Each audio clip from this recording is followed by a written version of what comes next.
हरे कृष्ण कृष्ण कृष्ण हरे हरे हरे राम राम राम राम हरे कृष्ण कृष्ण कृष्ण हरे हरे राम राम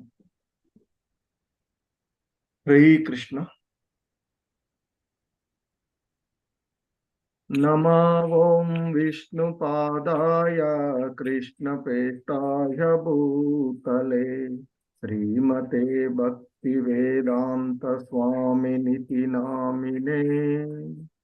हरे Krishna. Repeat चें।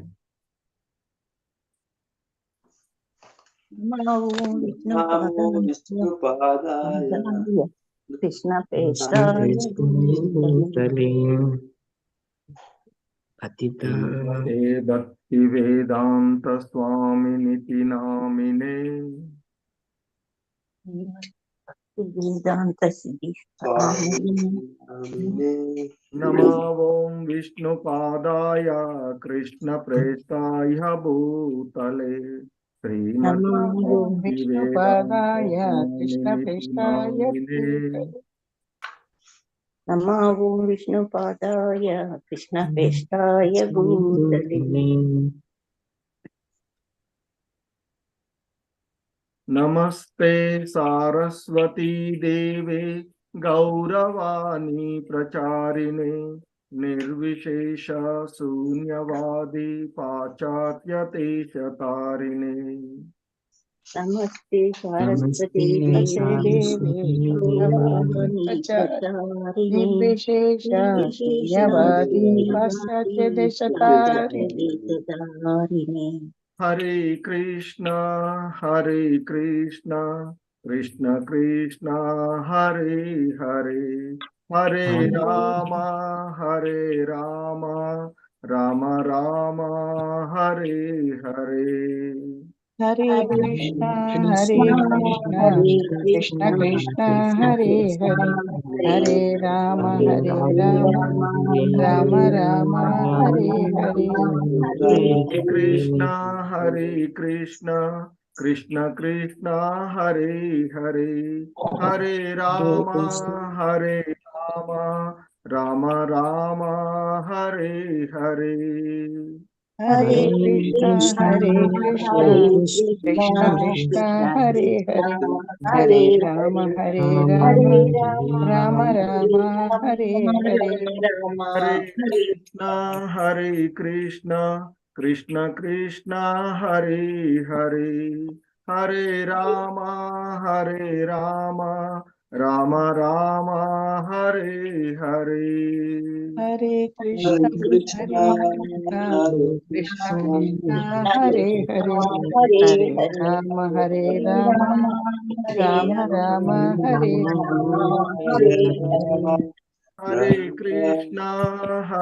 कृष्णा कृष्ण कृष्ण हरे हरे हरे राम राम राम हरे हरे। हरे कृष्णा कृष्ण कृष्ण हरे हरे हरे राम राम राम हरे हरे। हरे कृष्ण हरे कृष्णा कृष्ण कृष्ण हरे हरे हरे राम राम राम हरे हरे। हरे कृष्णा कृष्ण कृष्ण हरे हरे हरे राम राम राम हरे हरे। हरे Krishna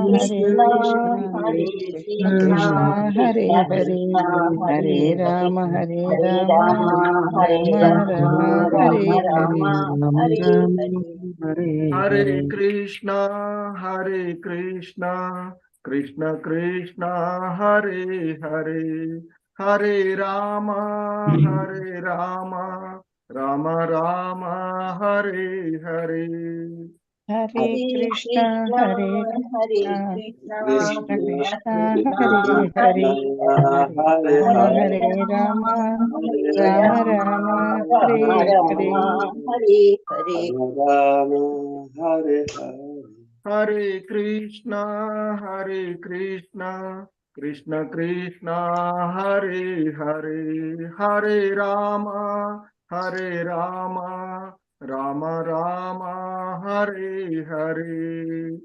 Hare Hare Krishna, Krishna, Hare Hare Krishna, Krishna, Krishna Krishna Krishna, Krishna, Hare Hare Hare, Hare, Hare Hare Rama, Hare Rama, Hare Rama, Rama Rama, Rama, Rama Hare Rama, Hare. Hare Hare. जय गौरनिताय गौरनिताय गौरनिताय जय गौरनिताय जय गौरनिताय, जय गौरनिताय, जय गौरनिताय, जय गौरनिताय। जय श्री श्री राधा गोविंद राधा गोविंद राधा गोविंद श्री राधे जय राधा गोविंद राधा गोविंद राधा राधा गोविंद गोविंद जय श्री राधे। राधे। जय प्रभुपाद प्रभुपाद प्रभुपाद जय जय प्रभुपाद जय जय प्रभुपाद, प्रभुपाद, प्रभुपाद, प्रभुपाद, प्रभुपाद, जय श्रील प्रभुपाद। गुरुदेव गुरुदेव गुरुदेव जय जय गुरुदेव गुरुदेव गुरुदेव गुरुदेव, जय श्रील गुरुदेव। श्री श्री राधा गोविंद की जय जय श्रील प्रपाद की जय अनंत कोटि भक्त वृंद की जय जय। ధన్యవాదాలు హరే కృష్ణ సో ఈరోజు హరే కృష్ణ రామ. సదాచార క్లాస్ కి మీ అందరికీ కూడా ఇస్కాన్ శ్రీ శ్రీ రాధా గోవింద ఆలయము మంగళూరు తరపున స్వాగతం తెలియచేస్తూ ఉన్నాము. సో మనము ఈ లెవెల్ 3 క్లాస్ ఇది. హరే కృష్ణ లెవెల్ 3 కదా. లెవెల్ 3 భక్తి రసామృతము అనేటువంటి రూపగోస్వాముల వారి విరచితమైనటువంటి దానికి శ్రీల ప్రభుపాదుల వారి యొక్క సంక్షిప్త వ్యాఖ్యానంతో ఉన్నటువంటి భక్తి రసామృతము అనేటువంటి గ్రంథంలో ఉన్నటువంటి అంశాలను చూస్తూ ఉన్నాము. సో ఈరోజు ఈ క్లాస్కి మరొకసారి మీ అందరికీ కూడా ఇస్కాన్ శ్రీ శ్రీ రాధా గోవింద ఆలయము మంగళూరు కర్ణాటక తరపున స్వాగతం తెలియచేస్తూ ఓం అజ్ఞానతిమిరాంధస్య జ్ఞానాంజనశలాకయా చక్షుర్మిలితం येन తస్మై శ్రీ గురవే నమః. నమో ఓం విష్ణుపాదాయ కృష్ణప్రేష్టాయ భూతలే శ్రీమతే భక్తి వేదాంత స్వామినితి నామినే. నమస్తే సారస్వతీ దేవే గౌరవాణి ప్రచారిణే నిర్విశేష శూన్యవాది పాశ్చాత్యదేశతారిణే. జయ శ్రీకృష్ణ చైతన్య ప్రభు నిత్యానంద శ్రీ అద్వైత గదాధర శ్రీవాసాది గౌర భక్త వృంద. హరే కృష్ణ కృష్ణ కృష్ణ హరే హరే హరే రామ రామ రామ హరే హరే. హరే కృష్ణ. సో మనము గత క్లాసులలో భక్తి రసామృతము అనేటువంటి గ్రంథము, సో దానిలో ముందు మాట, తర్వాత పరిచయ కార్యక్రమం, లాస్ట్ క్లాస్లో పరిచయము అనేటువంటి అంటే గ్రంథానికి సంబంధించినటువంటి పరిచయము అనేటువంటి అంశాలను మనం చూసాం. మొదటి క్లాస్లో తొలి పలుకులు, ఆ తర్వాత పరిచయము అనేటువంటి అంశాన్ని మనము చూసినటువంటిది. సో ఇక ఈరోజు అంతకుముందు ఆ పరిచయ కార్యక్రమంలో మనం చెప్పుకున్నట్లుగా ఈ భక్తి రసామృత సింధు అంటే సముద్రానికి ఎలాగైతే 4 అలలు అంటే 4 దిక్కుల 4 వైపులుగా ఉన్నట్లుగా, అంటే తూర్పు, పడమర, ఉత్తరము, దక్షిణము అనేటువంటి 4 దిక్కులు, అందులోనూ ప్రతి వైపున కూడా లహరులు, అలలు ఉన్నట్లుగా విభాగాల్లో, అంటే ప్రతి భాగంలోనూ మళ్ళీ విభాగాలుగా, అధ్యాయాలుగా ఉన్నటువంటి అంశము. సో అందులో మనము ప్రథమ విభాగాన్ని ఈ కోర్సులో మనము అవగాహన చేసుకోవడానికి ప్రయత్నం చేస్తూ ఉన్నటువంటి క్రమము. హరే కృష్ణ. సో ఈ మనము ఈ ప్రథమ విభాగము చూసినట్లయితే, ఈ ప్రథమ విభాగంలో మొత్తము 19 అధ్యాయాలు ఉన్నటువంటివి. ఆ 19 అధ్యాయాలలో ఈరోజు మొదటి అధ్యాయమైనటువంటి శుద్ధ భక్తియుక్త సేవ సామాన్య లక్షణములు అనేటువంటి అంశాన్ని ఈరోజు మనము అవగాహన చేసుకోవడానికి ప్రయత్నం చేద్దాము. సో ఈ శుద్ధ భక్తియుక్త సేవ సామాన్య లక్షణాలు అనేటువంటి ఈ క్రమంలో ఇక్కడ మనము చూస్తూ ఉన్నటువంటి, అంతకుముందు క్లాసులో మనము శుద్ధ భక్తి లేదా భక్తి అనేటువంటి దానికి శ్రీల రూప గోస్వాముల వారు ఇచ్చినటువంటి నిర్వచనం చూసాం. పరిపూర్ణంగా కృష్ణ చైతన్యమును కలిగి ఉండి అనుకూల పద్ధతిలో శ్రీకృష్ణుని యొక్క దివ్య సేవలో ఎల్లప్పుడూ నిమగ్నుడై చేసే భక్తుడి సేవే ఉత్తమమైనటువంటి భక్తి అని చెప్పబడుతుంది అని రూప గోస్వాముల వారు చెప్పినటువంటి. అన్యాభిలాషితా శూన్యం జ్ఞాన కర్మాధ్యనావృతం ఆనుకూల్యేన కృష్ణానుశీలనం భక్తి రుత్తమా అంటూ చెప్పినటువంటిది. ఆయన ప్రామాణిక నిర్వచనం ఇచ్చినటువంటి శ్రీల రూప గోస్వాముల వారి భక్తికి, అంటే ఆ భక్తియుక్త సేవ శుద్ధమైనటువంటి భక్తి యొక్క నిర్వచనం చూశాం.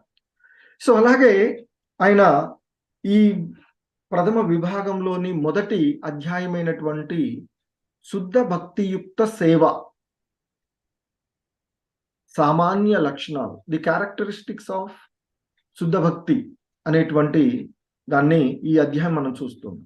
సో మరి ఆయన ఈ అధ్యాయంలో ప్రారంభంలోనే మనకి ఆయన రిఫరెన్సెస్ ఇస్తూ, అంటే శుద్ధ భక్తికి వివిధ పూర్వపు ఆచార్యులు, భగవంతుడు, ప్రామాణికులైనటువంటి వాళ్ళు ఇచ్చినటువంటి అంశాలను గుర్తు చేస్తూ మనకి ఇక్కడ మొదటిలోనే రిఫరెన్సెస్ ద్వారా శ్రీమద్ భాగవతంలో 3వ స్కందము 29వ అధ్యాయంలో తెలుపబడినట్లుగా కపిల భగవానుడు తన తల్లితో చెప్తూ ఉన్నటువంటి అంశాన్ని ఆయన ఇక్కడ మనకి కోట్ చేస్తూ ఉన్నటువంటి, ఓ తల్లి, శుద్ధ భక్తులైనటువంటి వారు ఐహిక భోగములను గాని తార్కిక జ్ఞానమును కాని కోరరు.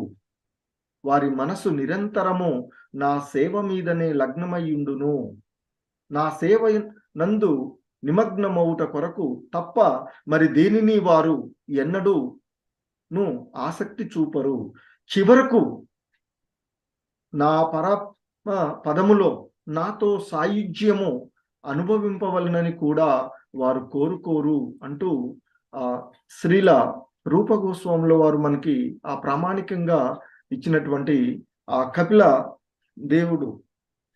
కపిల భగవానుడు తన తల్లి అయినటువంటి దేహంతో చెప్తూ ఉన్నటువంటి అంశాన్ని ఇక్కడ మనకి రిఫరెన్స్ గా ఇస్తూ ఆయన చెప్తున్నారు.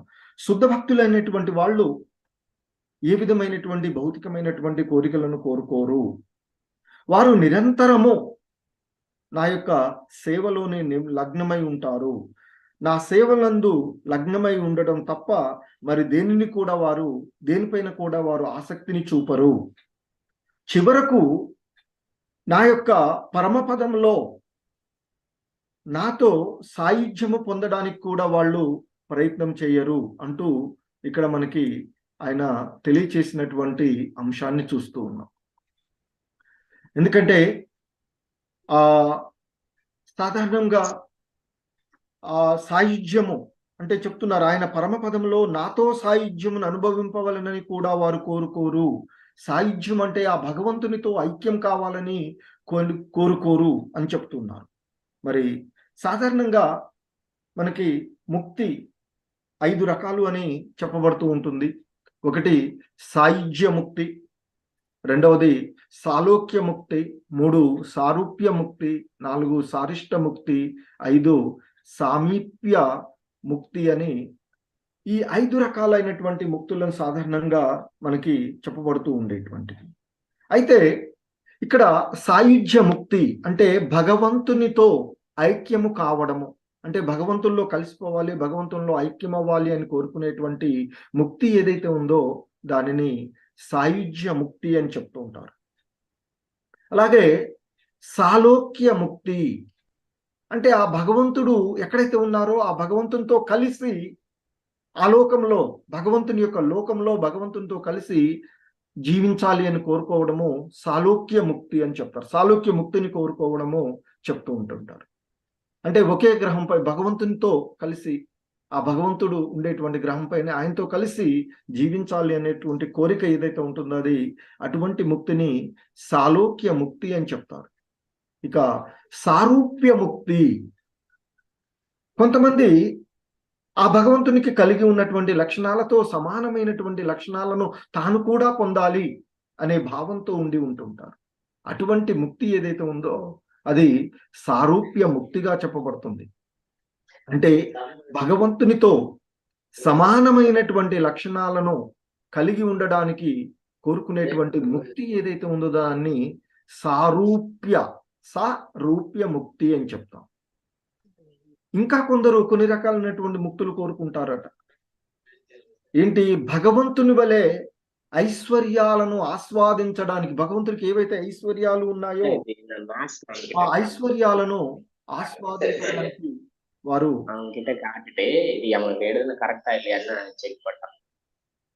హరే కృష్ణ.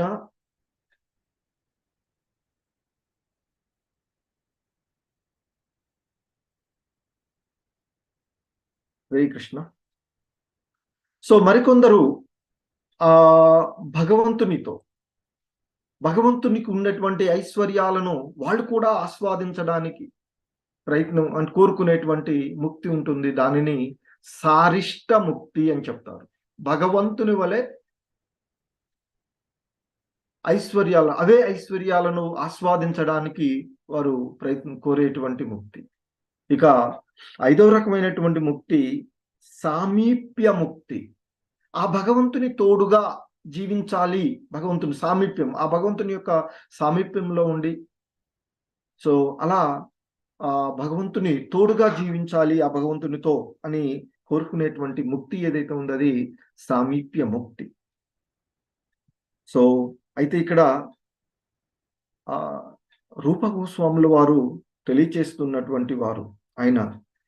సో మరి శుద్ధ భక్తుడు అనేటువంటి వాడు ఈ భౌతిక ఇంద్రియ తృప్తిని నిరాకరించడమే కాకుండా ఈ భౌతికమైనటువంటి ఆనందాలను, ఈ భౌతికమైనటువంటి ధార్మికమైనటువంటి జ్ఞానం వీటిని కాకుండా సో ఈ భౌతికమైనటువంటి ఇంద్రియ తృప్తిని నిరాకరించడమే కాకుండా ఈ 5 రకాలైనటువంటి ముక్తులను కూడా వాడు కోరుకోరు అని చెప్తారు.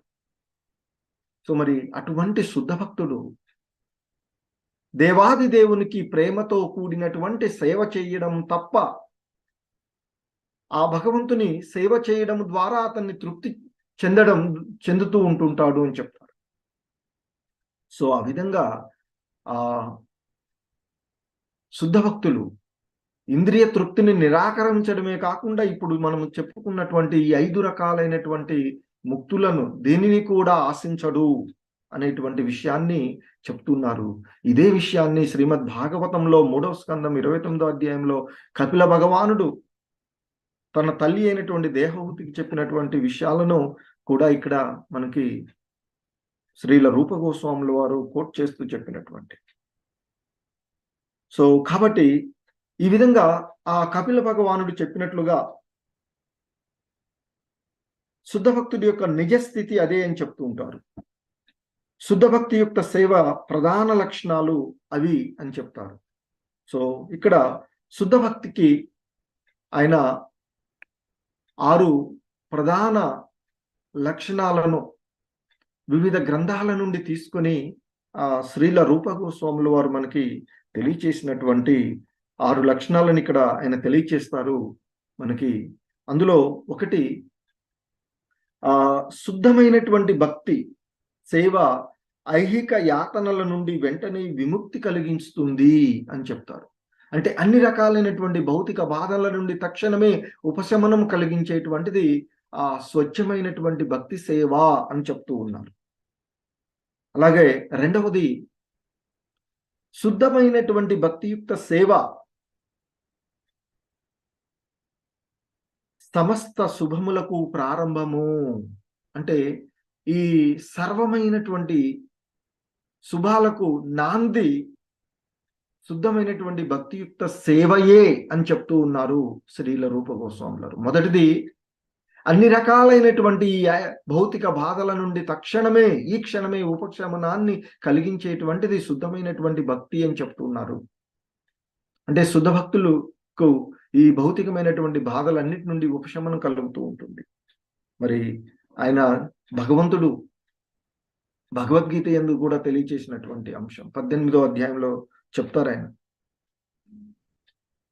సర్వధర్మాన్ పరిత్యజ్య మామేకం శరణం వ్రజ అంటూ చెప్తారు ఆయన.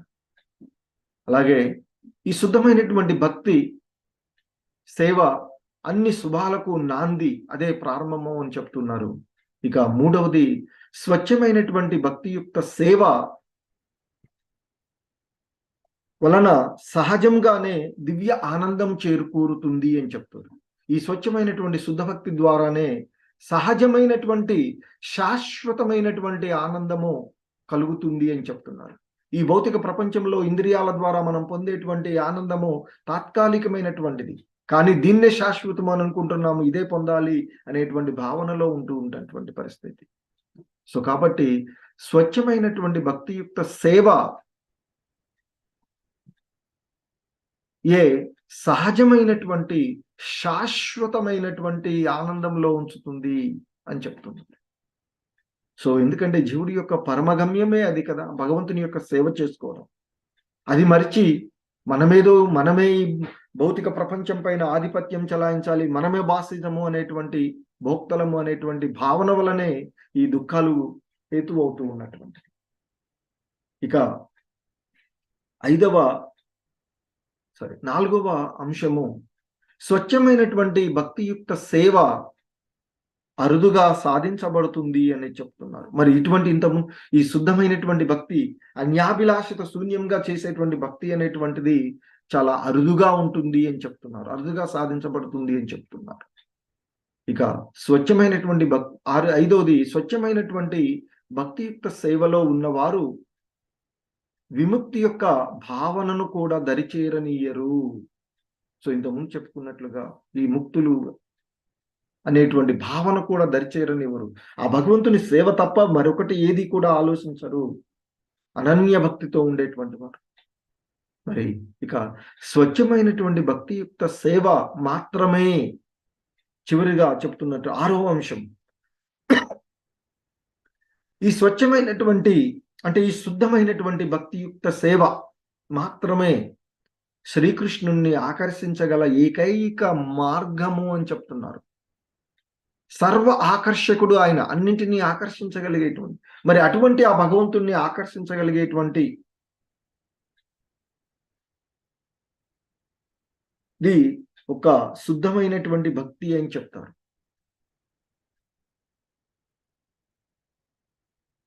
సో కాబట్టి సర్వ ఆకర్షకుడు అయినటువంటి శ్రీకృష్ణుని కూడా ఆకర్షించగలిగేటువంటిది శుద్ధమైనటువంటి భక్తియుక్త సేవ. కాబట్టే ఈ శుద్ధమైన భక్తియుక్త సేవ అనేటువంటిది దివ్యమైనది అని చెప్తారు శ్రీల ప్రభుపాదుల వారు. శ్రీకృష్ణుని కంటే కూడా శక్తివంతమైనది ఆయన యొక్క సేవ. మనం చూస్తాం, ఆయన దేవాది దేవుడు, పూర్ణ పురుషోత్తముడు అయినటువంటి ఆ భగవంతుడు తన భక్తుల కోసం, భక్తుల యొక్క ఆజ్ఞను పాలించడానికి ఆయన మాటను కూడా, ఆయన యొక్క ప్రతిజ్ఞలను కూడా వదిలివేసేటువంటి వాడు ఆ కృష్ణ భగవానుడు. సో కాబట్టి ఇక్కడ మనం ఉదాహరణ చూస్తాం, కురుక్షేత్ర యుద్ధ రంగంలో అర్జునుడికి రథసారథిగా ఉంటాడు కృష్ణ భగవానుడు. ఆయన చెప్పినట్లుగా రథసారథి. మరి అర్జునుడు ఎవరు? మానవుడు. సో మరి మానవుడిగా జన్మించినటువంటి అర్జునుడి యొక్క ఆజ్ఞలను పాటిస్తూ రథాన్ని తీసుకెళ్లి 2 సైన్యాల మధ్యలో నిలుపుతాడు. అంటే భక్తుల కోసం ఆయన ఎవరి ఆజ్ఞను పాటించవలసినటువంటి వాడు కాదు, అయినా తన శుద్ధ భక్తుల యొక్క ఆజ్ఞను పాటిస్తూ ఉంటాడు. అలాగే కురుక్షేత్ర యుద్ధ ప్రారంభంలో ఆయన చెప్తాడు, నేను ఆయుధం పట్టను, ఎవరిని అంటే నా శక్తి ద్వారా ఎవరిని నేను యుద్ధం చేయను అని చెప్తాడు. కానీ ఒకానొక సందర్భంలో భీష్మ పితామహుడు విజృంభించి భీష్ముడు ప్రతిజ్ఞ చేస్తాడు, ఈరోజు నేను అర్జునుడిని సంహరిస్తాను లేదా కృష్ణుడి చేత ఆయుధం పట్టిస్తాను అని చెప్పేసి. సో మరి భీష్ముడు, శుద్ధ భక్తుడైనటువంటి భీష్ముడి యొక్క ప్రతిజ్ఞ నెరవేర్చడానికి తాను చేసినటువంటి ప్రతిజ్ఞను కూడా, ఆయుధం పట్టను అనేటువంటి మాటను కూడా వదిలేసేటువంటి వాడు కృష్ణ భగవాన్. సో కాబట్టి ఇక్కడ శుద్ధ భక్తి దివ్యమైనది, అది శ్రీకృష్ణుడు ఆయన కంటే కూడా శక్తివంతమైనది అని చెప్తారు. అంటే ఇక్కడ చూడండి, మనం ఆయన చేసినటువంటి ప్రతిజ్ఞను కూడా వదిలేసి తన భక్తుడి యొక్క మాటను నెరవేరుస్తున్నాడు శుద్ధ భక్తుడు. భీష్ముడు, శుద్ధ భక్తుడైనటువంటి భీష్ముని యొక్క ప్రతిజ్ఞను నెరవేర్చడానికి ఆ రోజు సో యుద్ధంలో హోరాహోరీగా భీష్ముడు బాణాలు వదులుతూ అర్జున్ని ఓడిపోయి చివరికి అర్జునుడు హతమయ్యేటువంటి పరిస్థితికి వచ్చిన సందర్భంలో కృష్ణుడు వెంటనే రథం నుండి కిందికి దూకి రథచక్రాన్ని తీసుకొని భీష్ముడి వైపు వెళ్తాడు. అప్పుడు భీష్ముడు సరెండర్ అవుతాడు కృష్ణుడికి కదా. సో ఎన్నో ఉదాహరణలు భగవంతుడు ఆయన. సో కాబట్టి మనము వీటిని చూసినట్లయితే ఈ 6 అంశాలలో మొదటి అంశమైనటువంటి ఈ అహైక యాతనల నుండి, అన్ని రకాలైనటువంటి భౌతిక బాధల నుండి తక్షణమే ఉపశమనం కలిగిస్తుంది శుద్ధమైనటువంటి భక్తి అనేటువంటి దానికి మనం తీసుకున్నట్లయితే, ఆయన ఇక్కడ ఈ భగవద్గీతలో 18వ అధ్యాయం 66లో చెప్పినటువంటి అన్ని ధర్మాలను విడిచి నన్నే శరణు వేడుమని ఉపదేశిస్తాడు ఆయన. అట్లా శరణు వేడినటువంటి వారికి సమస్త పాపముల ఫలితముల నుండి విముక్తి కలిగిస్తానని ఆయన వాగ్దానం చేస్తాడు. సర్వధర్మాన్ పరిత్యజ్య మామేకం శరణం వ్రజ అహం త్వాం సర్వ పాపేభ్యో మోక్షయిష్యామి అని చెప్తాడు. సో సాధారణంగా ఆ భగవంతుడు ఈ జన్మలో చేసినటువంటి పాపాలని కాకుండా గత జన్మలలో చేసుకున్నటువంటి పాప యాతనల నుండి కూడా బయటపడవేయగలిగేటువంటి సర్వ శక్తివంతుడు ఆ భగవంతుడు. దానికి కావలసినటువంటిది శుద్ధ భక్తియుక్త సేవ. సో సాధారణంగా ఈ పాపకర్మలు, మనం చేసినటువంటి పాపకర్మలు 2 రకాలుగా ఉంటాయి అని చెప్తారు, ప్రారబ్ధము, అప్రారబ్ధము. ఇక్కడ సాధారణంగా ప్రారబ్ధ కర్మలు అంటే ప్రస్తుత జీవితంలో మనము అనుభవించు కష్టములు, అవన్నీ కూడా పరిపక్వం చెందినటువంటి ఫలితాలు. అంటే ఇంతకుముందు ఎలాగైతే విత్తనాలు నాటితే లేదా కాయలు పండ్లు అవుతాయో, పండ్లు అయినప్పుడే కదా తీసుకోవడానికి అలా ఉండేది. సో ప్రారబ్ధ కర్మలు అంటే మనము అనుభవిస్తూ ఉన్నటువంటివి, ఈ జన్మలో మనం అనుభవిస్తూ ఉన్నవన్నీ కూడా ఎప్పుడో గత జన్మలలో చేసుకున్నటువంటివి, ఇంతకుముందు చేసినటువంటివి. సో పరిపక్వం చెందినటువంటి కర్మలను మనము అనుభవిస్తూ ఉంటుంటాం. ఇంకా అప్రారబ్ధం అంటే ఇంకా పరిపక్వం కానటువంటివి ఉంటాయి. ఎందుకంటే ఒక దొంగతనం చేసి సమాజంలో బయట దొరలాగా తిరుగుతూ ఉండవచ్చు, కానీ ఏదో ఒక రోజు పోలీసులకు పట్టుబడినప్పుడు సంఖ్యలో వేయబడతాడు. అలాగే మనం చేసినటువంటి కర్మల ఫలాలు ఇప్పుడు అనుభవించకపోవచ్చు, కానీ ఖచ్చితంగా వాటిని అనుభవించి తీరవలసిందే అని చెప్తూ ఉంటుంటాం. సో ప్రస్తుతం మనం అనుభవిస్తూ ఉన్నటువంటి ఇవన్నీ కూడా అంతకుముందు చేసినటువంటివి. ఇంకా అప్రారబ్ధ కర్మలు కూడా ఉంటాయి అని చెప్తూ ఉంటారు, అంటే ఇంకా ఫలానికి రానటువంటివి. సో ఇంకా ఆయన శ్రీమద్ భాగవతంలో ఉన్నటువంటి ఒక శ్లోకాన్ని ఆయన చెప్తూ ఉంటుంటారు ఈ కర్మల వీటికి చేసి.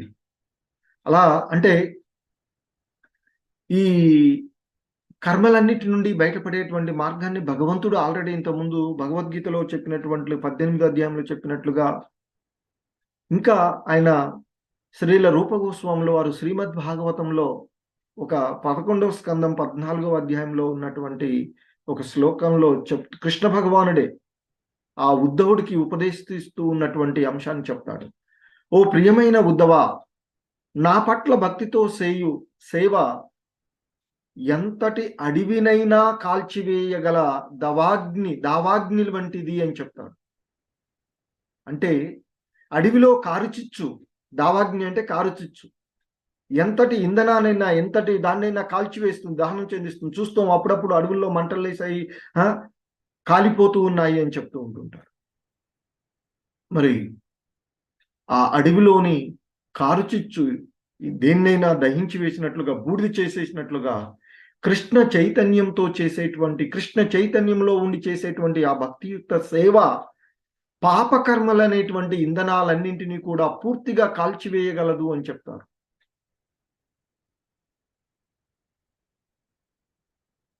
సో ఇంకా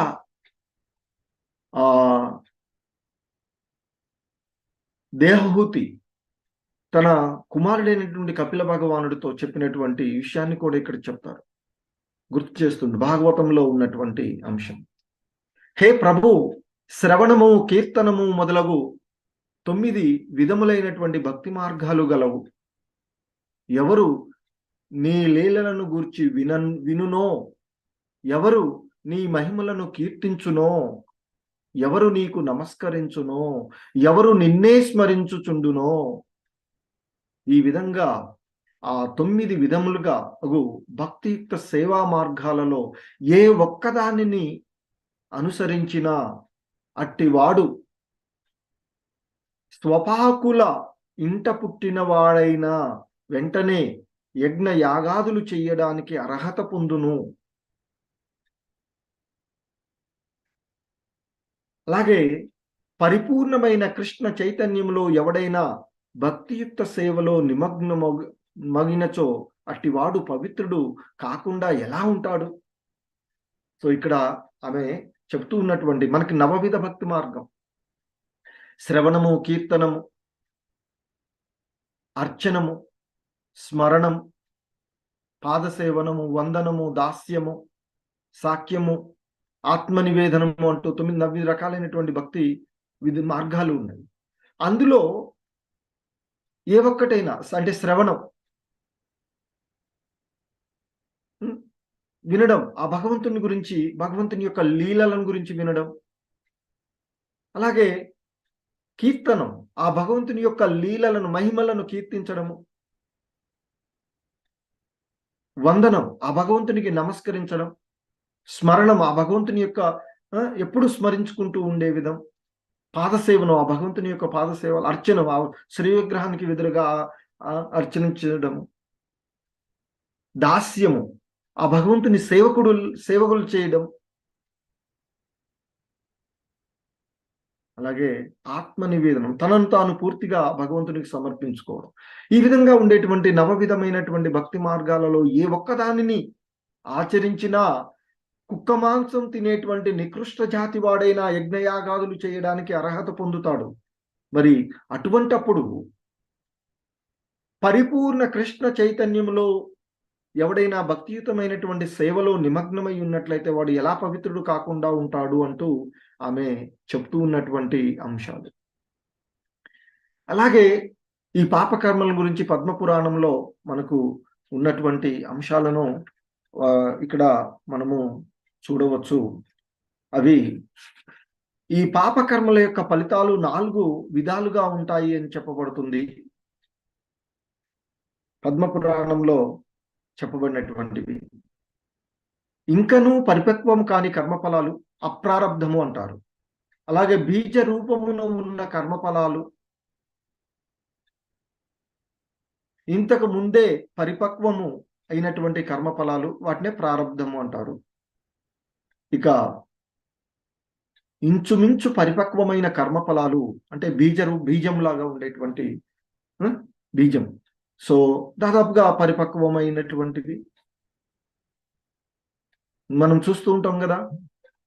ఒక చెట్టుకు ఫలాలు ఉన్నాయి అనుకోండి, చాలా అంటే ఇంకా తినడానికి చాలా టైం పట్టేటువంటివి, ఇంకా పరిపక్వం కానటువంటి. కొన్ని దగ్గరగా వచ్చేస్తూ ఉంటాయి, కొన్ని పండి ఉంటాయి, కొన్ని ఏమో పండకుండా ద్వారగా ఉంటాయి. అలా సో ఈ విధంగా పరిపక్వం కాని కర్మఫలాలు అప్రారబ్ధం, బీజ రూపంలోనున్న కర్మఫలాలు, ఇంతకుముందే ఆల్రెడీ పరిపక్వమైనటువంటివి ప్రారబ్ధం అనుభవిస్తున్నట్టు, అట్లా ఇంచుమించు పరిపక్వం అంటే దగ్గరకు వచ్చేస్తుంది. సో ఇక దేవదేవుడు అయినటువంటి ఆ విష్ణు భగవానికి ఎవరు శరణాగతి చేసుకొని పరిపూర్ణ కృష్ణ చైతన్యంతో భక్తియుత సేవలో నిమగ్నులవుదురో వారి విషయంలో ఈ 4 విధములకు కర్మఫలములు ఒక్కసారిగా నశించిపోవునని కూడా తెలుపబడినటువంటి విషయాన్ని ఇక్కడ మనకి చెప్తూ ఉన్నారు.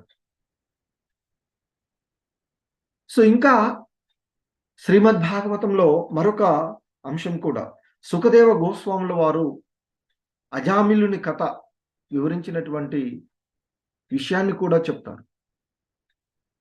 అజామిలుడు ఒక సద్బ్రాహ్మణుడుగానే జీవితము ప్రారంభించిన కానీ యౌనం పొంగులో ఒక వేశ్య వలలో చిక్కి భ్రష్టుడవుతాడు అని చెప్తారు. జీవితమంతా ఎన్ని పాపములు చేసినా అవసాన సమయమున అంటే చివరి దశలో ఆయన ఎన్నో దుర్మార్గమైనటువంటి పనులు చేస్తాడు. ఆమెని ఆ కుటుంబాన్ని పోషించడానికి ఆ వేశ్యతో భ్రష్టుడై, కానీ చివరి దశలో నారాయణ నామాన్ని ఉచ్చరించడం వల్ల ఆ యమభటుల నుండి విష్ణు భటులు కాపాడడము మరొక అవకాశం ఆయనకి ఇవ్వడం జరిగినటువంటిది. సో అది ఆ నామ మహిమను మనము గుర్తు చేస్తూ ఉండేటువంటి సుఖదేవ గోస్వాములు చెప్పిన కథని ఇక్కడ గుర్తు చేస్తున్నారు. అలాగే వ్రతాలను, దాన ధర్మాలను, యజ్ఞయాగాదులను చేయడం వలన పాపకర్మలు ఎదుర్కొనవచ్చునని సూచింపబడినవి. వాని ఆచరణ ఇవన్నీ కూడా అవి హృదయం నుండి తొలగించవనేటువంటి విషయాన్ని ఇక్కడ సుఖదేవ గోస్వాములు వారు చెప్పినటువంటి. అలాగే చైతన్య మహాప్రభువులు వారు బోధించినట్లుగా హరే కృష్ణ మహామంత్రాన్ని కీర్తించడం వలన, సో ఇక్కడ మనకి ఈ కలియుగంలో యుగధర్మంగా ఇవ్వబడినటువంటి నామ సంకీర్తన యజ్ఞము, వివిధ యుగాలలో వివిధ ధర్మాలు, యుగ ధర్మాలు ఉన్నవి. సత్యయుగంలో ధ్యానం చేయడము, త్రేతాయుగంలో యజ్ఞయాగాదులు చేయడం, ద్వాపర యుగంలో అర్చనము, కలియుగంలో నామ సంకీర్తనం. సో చైతన్య మహాప్రభువులు వారు బోధించినట్లుగా మనకు హరే కృష్ణ మహామంత్రం ఎటువంటి నిబంధనలు లేని మంత్రం ఇది. ఇతర ఏ మంత్రం చేయాలన్నా ఏ సమయం ఉంటుంది, గాయత్రి మంత్రం కానీ ఇతర మంత్రాలు చేయాలంటే ఉపదేశం కావాలి, ఇవన్నీ చాలా ఉంటాయి. బట్ హరే కృష్ణ మహామంత్రానికి ఎటువంటి నిబంధన లేకుండా సర్వపాపాలను తొలగించగలిగేటువంటి మంత్రం. సో మరి ఆ శుద్ధ భక్తి మార్గాల్లోకి రావడానికి అతి సులభమైనటువంటి మార్గము హరే కృష్ణ నామ జపం. హరే కృష్ణ కృష్ణ కృష్ణ హరే హరే, హరే రామ రామ రామ హరే హరే అనేటువంటి ఆ మంత్రాన్ని జపించడం ద్వారా ఎన్నెన్నో జన్మల నుండి చేసుకున్నటువంటి పాప బంధనాలన్నిటి నుండి కూడా బయటపడేటువంటి మార్గము అని చెప్తారు చైతన్య మహాప్రభులు. సో ఇంకా శ్రీమద్ భాగవతంలో మనకి ఉన్నటువంటి అయితే ఇక్కడ ఒక విషయాన్ని గుర్తు చేస్తూ ఉంటారు ఆయన. మరి ఈ నియమనిష్టలతో ఈ భక్తి కానీ ఇవన్నీ చేస్తూ తిరిగి మళ్ళా సాధారణమైనటువంటి విధానాలలో ఇంద్రియ తృప్తుల వైపుకు ఆకర్షించబడినట్లయితే, అంటే ఈ వేదాలలో సూచించబడినట్లుగా యజ్ఞ యాగాదులు, వైదిక క్రతువులను, దాన ధర్మాలు, నియమనిష్టలను తాత్కాలికంగా చేసి ఆ పాపకర్మలను నుండి బయటపడవచ్చు అని అనుకోవచ్చు. కానీ అతని యొక్క హృదయం పవిత్రం కానంత వరకు తిరిగి పాపకర్మలు చెయ్యట తప్పనిసరి అవుతూ ఉంటుంది. మరి ఆ హృదయం పవిత్రం కావాలి అంటే ఈ కలియుగంలో మనకున్నటువంటి ఏకైక మార్గము, కలి కల్మషాల నుండి బయటపడేటువంటి ఏకైక మార్గము ఆ నామస్మరణ, భగవన్నామ స్మరణించడం, హరే కృష్ణ మహామంత్ర జపం లేదా కీర్తనం. ఇక్కడ ఎలా చెప్తారంటే, ఒకవేళ ఈ వైదిక ధర్మాలను, నియమనిష్టాలను, తాత్కాలికమైనటువంటి వాటిని పాటిస్తూ హృదయాన్ని పవిత్రం చేసుకోకపోతే అది ఎలాంటిదని చెప్తారంటే, శ్రీల రూపగోస్వాముల వారు మనకి ఒక ఏనుగు అంటే శ్రీమద్ భాగవతంలో ఉన్నటువంటి అంశాన్ని గుర్తు చేస్తారు. శ్రీమద్ భాగవతంలో 6వ స్కందము 1వ అధ్యాయంలో ఉన్నటువంటి 10వ శ్లోకంలో ఉన్నటువంటి ఇక్కడ ఆ శ్లోకము ప్రాయచిత్త మతోపార్థం మన్యే కుంజర శౌచవత్. ఏనుగు ఎంతో శ్రద్ధతో సరస్సులోకి దిగుతుందట, తన శరీరం అంతా శుభ్రమయ్యేటట్లుగా స్నానం చేస్తుంది. కానీ ఒడ్డుకు రాగానే తొండంతో ఆ ఒడ్డున్నటువంటి మట్టి తీసుకొని మళ్ళీ ఒంటి నిండా వెదజల్లుకుంటుందట శరీరం అంతా.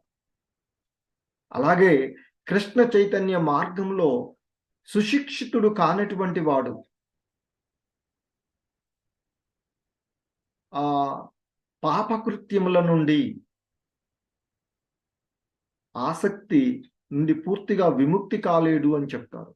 అంటే వివిధ రకాలైనటువంటి యోగాభ్యాసం కానీ, తర్కము, కామ్యకర్మలు, అలాంటి ఆ బీజాల నుండి అతడు బయటపడలేడు అని చెప్తారు. వాటన్నిటి నుండి బయటపడేటువంటి ఏకైక మార్గము భక్తియుక్త సేవా మార్గము. సో ఆ భక్తియుక్తమైనటువంటి సేవా మార్గాన్ని పాటించినప్పుడే అది సాధ్యమవుతుంది అని చెప్తారు.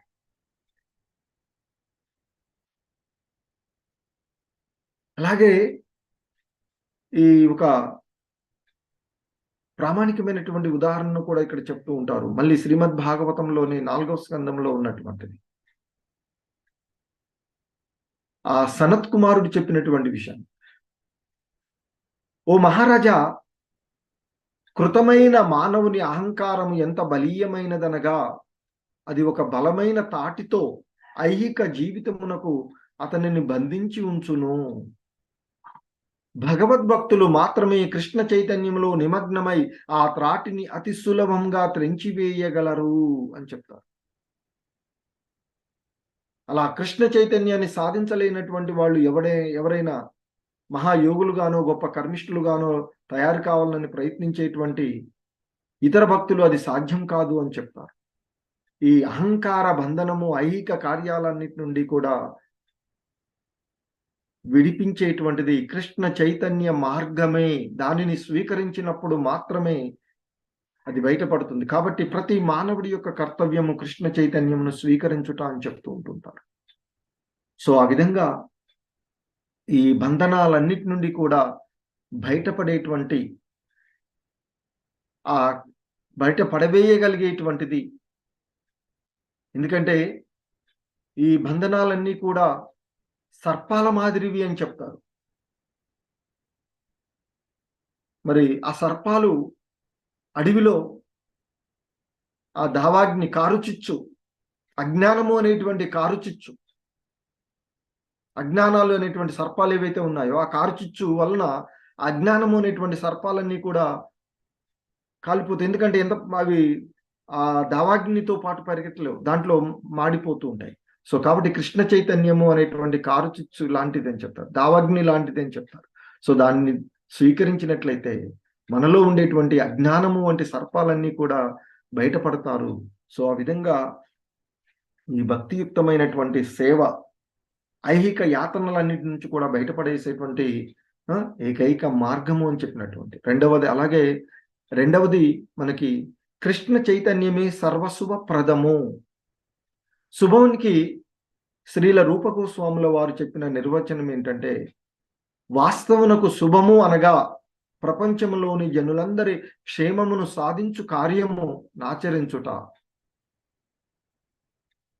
అంతేగాని ఒక సంఘాన్నో, ఒక సమాజంలో, ఒక జాతి కోసమో చేసేటువంటి, నేను కృషి చేసేటువంటి వంటిది కాదు అని చెప్తారు. మరి ప్రపంచమంతా శాంతియుతంగా ఉండాలి అంటే మనలో ఉన్నటువంటి అజ్ఞానాన్ని తొలగించుకొని అన్ని జీవుల ఎడ సమత్వ భావంతో కలిగి ఉండడం. అప్పుడే ఈ సమాజం అంతా, లోకమంతా కూడా సంతోషంగా, శాంతియుతంగా ఉండగలదు. అంతేగాని ఈ భౌతిక ప్రపంచంపై ఆధిపత్యం చెలాయించాలి, ఇంద్రియాలను తృప్తిపరచుకోవాలి అనేటువంటి భావనల్లో ఉన్నప్పుడు ఉంటే అది సాధ్యం కాదు అని చెప్తారు.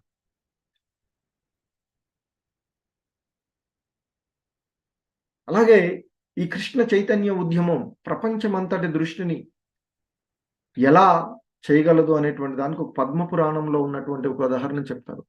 పరిపూర్ణ కృష్ణ చైతన్యంతో భక్తియుత సేవలో నిమగ్నమైనటువంటి వ్యక్తిని ప్రపంచమంతటికి అత్యున్నతమైన సేవ చేయుచున్న వానిగను, ప్రపంచంలో ప్రతి వ్యక్తిని ఆనందపరచు వానిగాను గుర్తింపవలెను. ఒక్క మానవ సమాజమునకి కాదు, వృక్షములను జంతువులను కూడా అతడు ఆనందింప చేయవచ్చును. ఆ ఉద్యమము వృక్షములను జంతువులను కూడా ఆకర్షించును. అందుకు శ్రీ చైతన్య మహాప్రభువే ఒక ఉదాహరణగా చెప్తూ ఉంటుంటారు.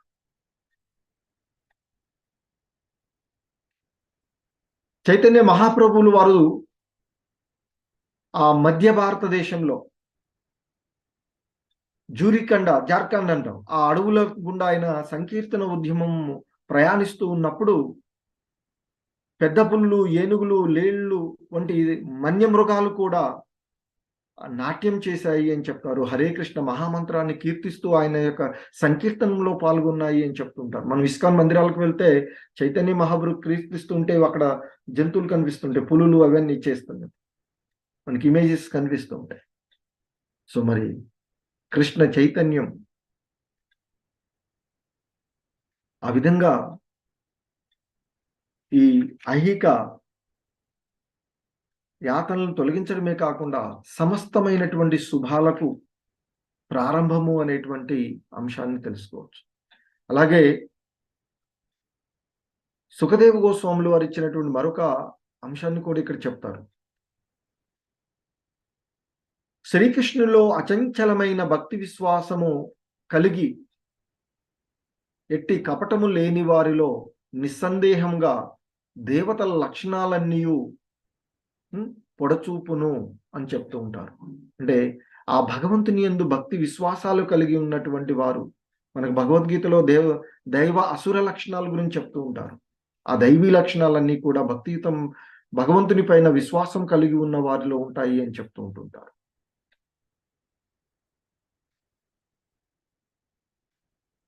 సో ఇంకా మూడవ అంశమైనటువంటి అంటే కృష్ణ చైతన్య, ఇంతకుముందు మనం కృష్ణ భక్తియుత సేవ ప్రారంభిస్తే అదే సకల శుభాలకు ప్రారంభము అని చెప్తూ ఉన్నాం. ఇక మూడవ అంశంగా కృష్ణ చైతన్యం వలన కలిగేటువంటి సుఖం. అంటే ఇక్కడ శ్రీల రూప గోస్వాములు వారు సుఖాన్ని మూడు విధాలుగా చెప్తారు. భౌతిక భోగాల వలన కలిగే సుఖము, ఒక వ్యక్తి పరబ్రహ్మముతో ఐక్యం చెందుట వలన కలిగే సుఖము, కృష్ణ చైతన్యము వలన కలిగేటువంటి సుఖం. అంటే భౌతిక భోగాల వలన, భౌతిక ఇంద్రియ భోగాల వలన కలిగేటువంటి సుఖం తాత్కాలికమైనది. రెండవది ఆ పరబ్రహ్మంలో ఐక్యం కావాలనేటువంటి, ముక్తిని పొందాలి అని కోరుకునేటువంటి సుఖము. మూడవది కృష్ణ చైతన్యంలో భగవంతుని యొక్క సేవలో చేయడం ద్వారా పొందేటువంటి సుఖం. ఒకసారి ఇక్కడ ఉదాహరణలో మనకి చెప్తారు, పరమశివుడు తన భార్య అయినటువంటి సతీదేవితో చెప్పినటువంటి అంశాన్ని ఇక్కడ గుర్తు చేస్తారు. ప్రియా, గోవిందుని చరణారవిందములను శరణు వేడిన వ్యక్తి పరిపూర్ణమైన కృష్ణ చైతన్యమును పొందును. కావున నిరాకార వాదులు కోరెడి సిద్ధులన్నీయు అతడు అలవోకగా అందుకోగలడు. దానికి తోడు శుద్ధ భక్తులు అనుభవించు ఆనందము కూడా అతనికి కైవశం కాగలదు.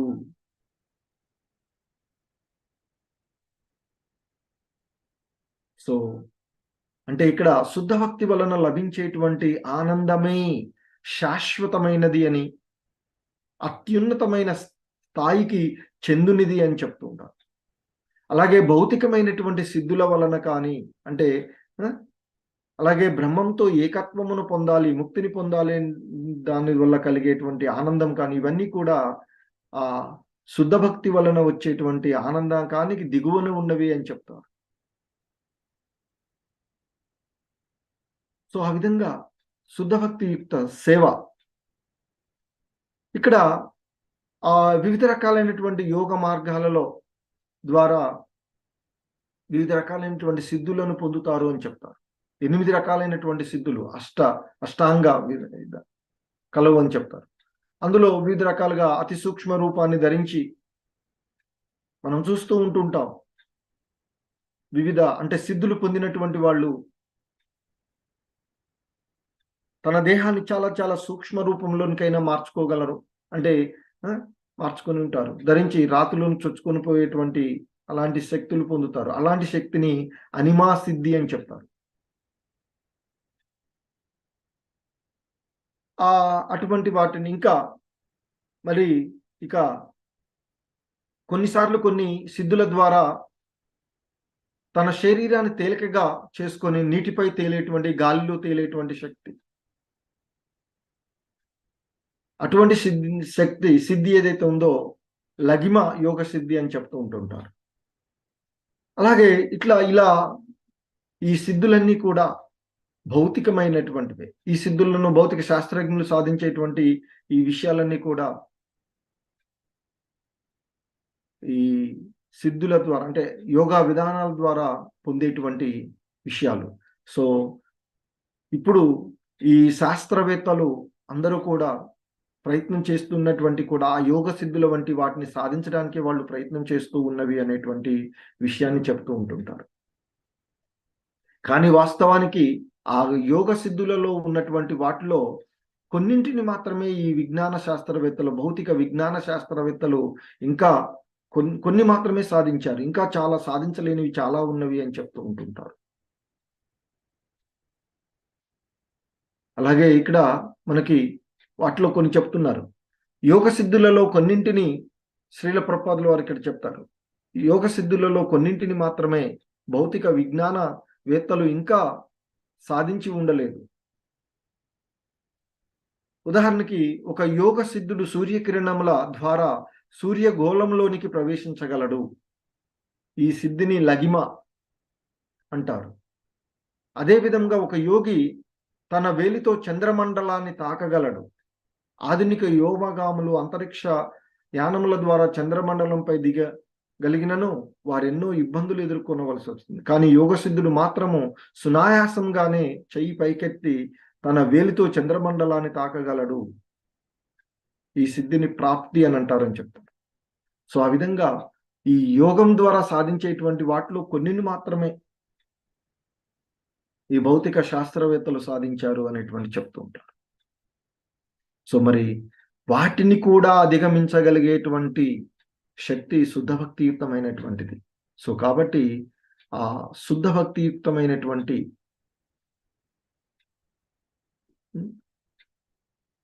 సేవలో నిమగ్నం అవ్వడమే మిగిలిన అన్ని బంధన అంటే అన్ని కార్యాలకు కూడా, అన్ని శుభాలకు, అన్ని సహజమైనటువంటి దివ్యమైనటువంటి ఆనందాన్ని చేకూర్చేది అనేటువంటి విషయాన్ని చెప్తూ ఉంటుంటారు.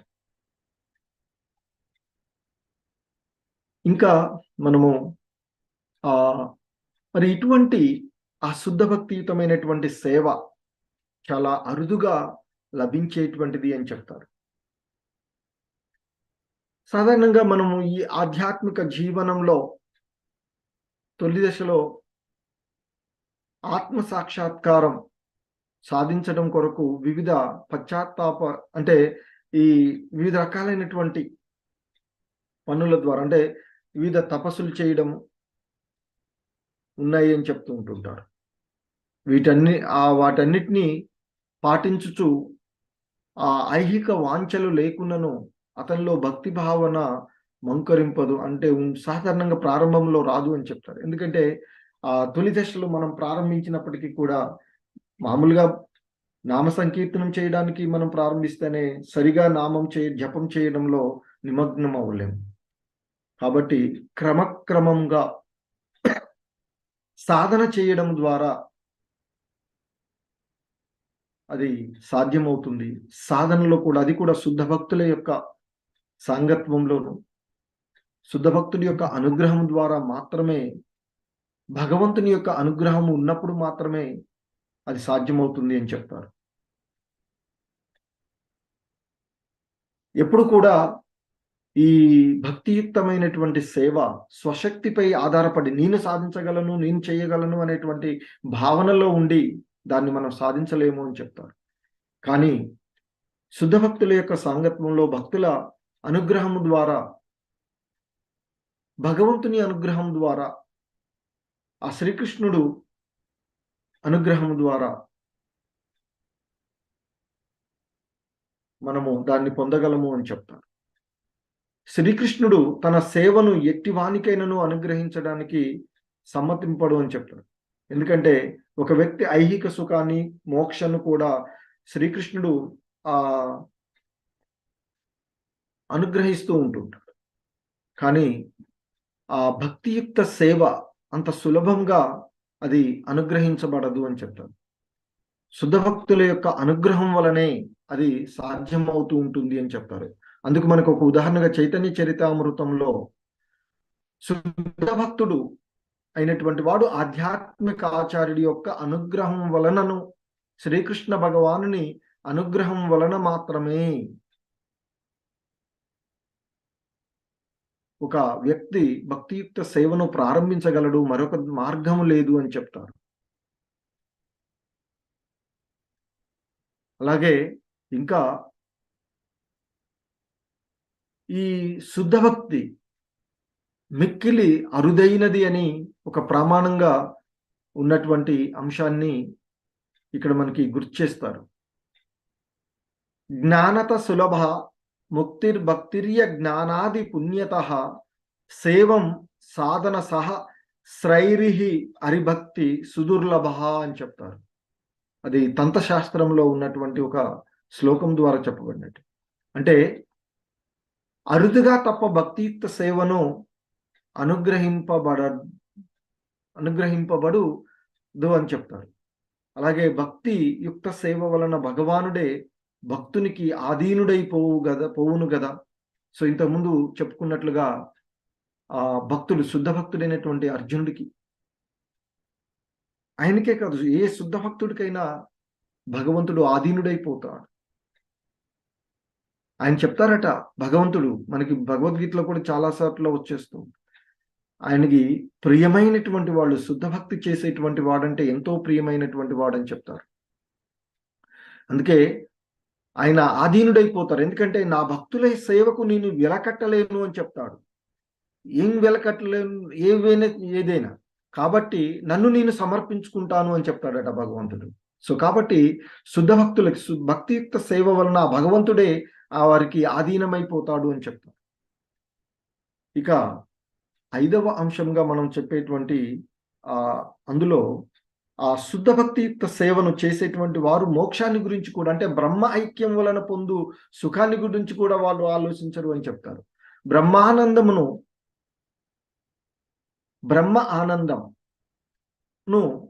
ఆనందము అంటే సాధారణంగా మనం సంతోషం అనేటువంటి విషయం. బ్రహ్మ ఆనందం కోటి పెట్టి గణించినను భక్తుల వలన కలుగు ఆనంద సాగరంలో ఒక చిన్న నీటి బొట్టును కూడా అది సాటి రాదు అని శ్రీల రూప గోస్వాములు వారు చెప్తారట.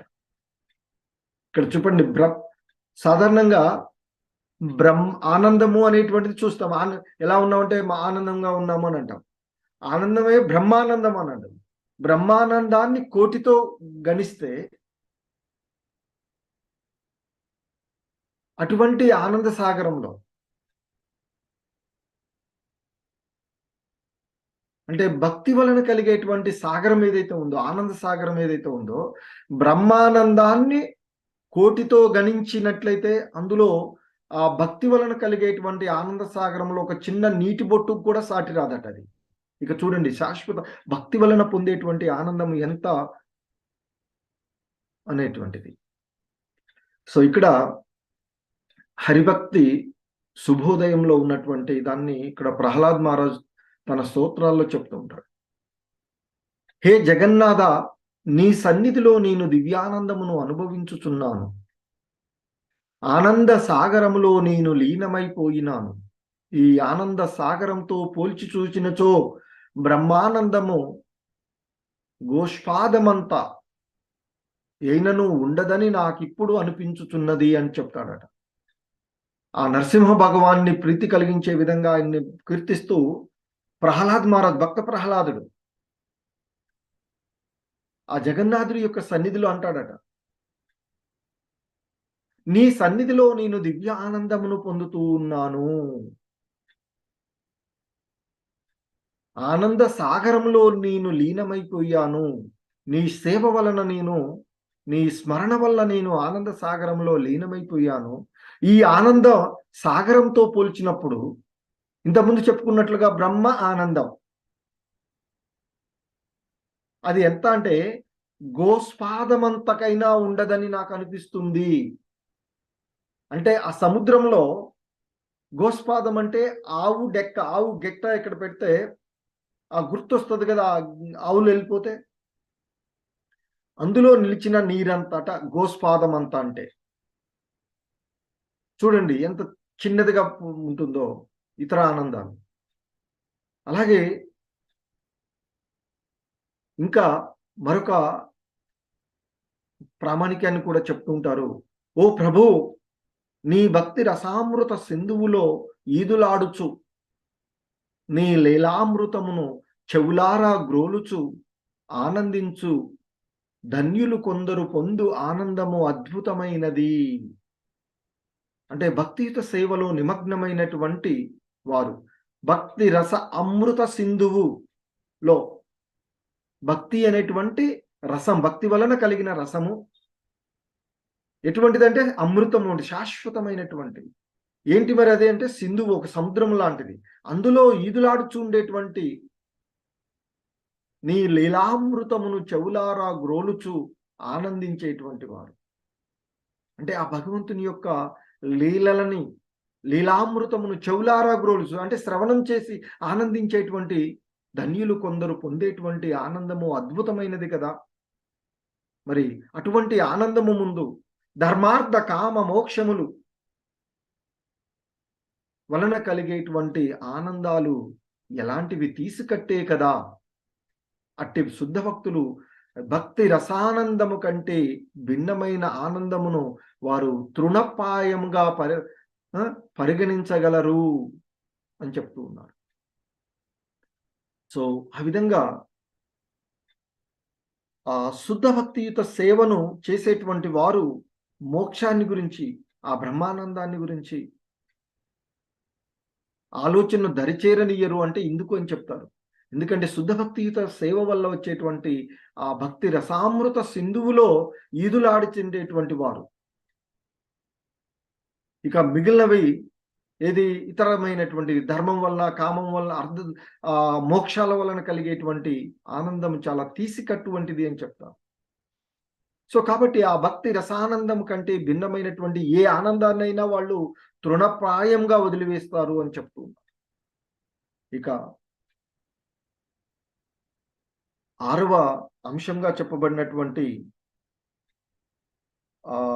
శుద్ధ భక్తి 6 లక్షణాలలో మరి ఆ శుద్ధ భక్తి భగవంతుణ్ణి ఆకర్షించేటువంటి లక్షణం అని చెప్తూ ఉన్నారు ఇక్కడ చివరిది. సో భక్తియుక్త సేవ శ్రీకృష్ణుని ఆకర్షించునని శ్రీల రూపగోస్వాములు వారు తెలిపారు అని చెప్తున్నారు. శ్రీకృష్ణుడు సర్వులను ఆకర్షించును, సర్వాకర్షకుడు, ఆల్ అట్రాక్టివ్. కృష్ణ అంటే ఆల్ అట్రాక్టివ్ సంస్కృత పదం. మరి సర్వ ఆకర్షకుడు అయినటువంటి కృష్ణుడు, సర్వలను ఆకర్షించేటువంటి వాడు కృష్ణుడు. కానీ భక్తియుక్త సేవ ఆ శ్రీకృష్ణున్నే ఆకర్షిస్తుంది అని చెప్తారు. మరి అటువంటి భక్తియుక్త సేవకు ప్రతీక, పరాకాష్ఠ దశలో ఉన్న భక్తియుక్త సేవకు ప్రతీకగా శ్రీమతి రాధారాణిని చెప్తారు. శ్రీకృష్ణ భగవానుణ్ణి మదనమోహనుడు అని అందరూ అంటారు అని చెప్తారు. మదనమోహనుడు అంటే వేల కొలది మన్మధులను కూడా ఆకర్షించగలిగేటువంటి వాడు. అంటే వేల కొలది మన్మధుల ఆకర్షణను కూడా జయింప కలిగేటువంటి ఆకర్షణ కలిగినటువంటి వాడు శ్రీకృష్ణ భగవానుడు.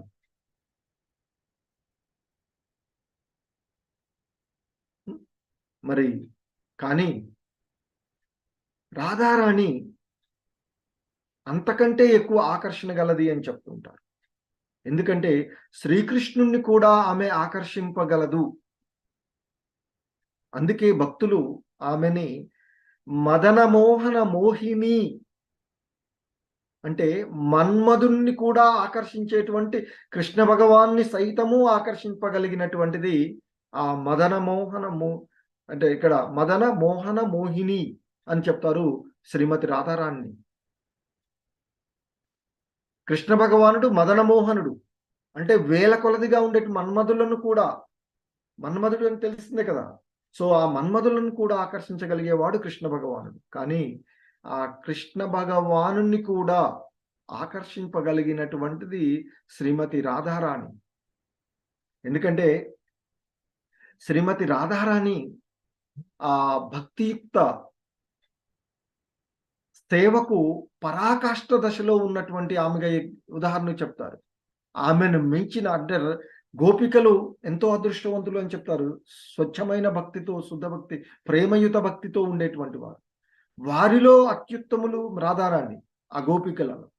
మరి అంటే ఇక్కడ పరాకాష్ఠ దశలో ఉండేటువంటి భక్తియుక్త సేవకు ప్రతీకగా శ్రీమతి రాధారాణి ఉంది. ఆ రాధారాణి భగవంతుణ్ణి ఆకర్షించగలిగేటువంటిది. అందుకే ఆమెని మదన మోహన మోహిని అని చెప్తారు. ఎందుకంటే మన్మధుణ్ణి కూడా ఆకర్షించగలిగేటువంటి శ్రీకృష్ణ భగవానుని సైతము ఆకర్షింపగలిగినటువంటిది ఆ రాధారాణి. సో ఇక్కడ భక్తియుక్త సేవ చేయుట అనగా రాధారాణి అడుగుజాడల్లో నడవడము అని అర్థము అని చెప్తారు. అందుకే బృందావనంలోని భక్తులందరూ కూడా భక్తిలో సంసిద్ధిని సాధించడానికి ఆ రాధారాణిని ఆశ్రయిస్తారు. మనం ఎలాగో చూస్తాం, ఇంట్లో తండ్రిని దగ్గర ఏదైనా తీసుకోవాలంటే పిల్లలు ఏం చేస్తారు, ముందు తల్లి దగ్గరికి వెళ్తూ ఉంటారు. సో ఇక్కడ ఆ భక్తిలో సంసిద్ధిని సాధించడానికి రాధారాణిని ఆశ్రయిస్తారు అనేటువంటి విషయాన్ని ఇక్కడ గుర్తు చేస్తున్నారు మనకి రూప గోస్వాముల వారు, అలాగే శ్రీల ప్రభుపాదుల వారు. అనగా భక్తియుక్త సేవ భౌతిక ప్రపంచానికి చెందిన కార్యకలాపము కాదు, అది తిన్నగా రాధాగా రాణి చేత నడపబడేటువంటి కార్యకలాపం. ఆ భక్తికి పరాకాష్ఠగా ఉన్నటువంటి ఆమె అని చెప్తారు. మహాత్ములైనటువంటి వారు దైవీ ప్రకృతి, భగవాన్ని అంతరింగిక శక్తి రాధారాణి. ఆయన యొక్క 3 శక్తుల్లో బాహ్య శక్తి, ఆంతరింగిక శక్తి, తటస్థ శక్తి. సో భక్తులైనటువంటి వారు ఆ భగవంతుని యొక్క అంతరింగిక శక్తి యొక్క దాంట్లో ఉంటారు. సాధారణంగా మానవులు తటస్థ శక్తిగా ఉంటారు, అటు భౌతిక శక్తితో లేదా ఆధ్యాత్మిక శక్తి ద్వారానూ నడపబడేటువంటి వారు.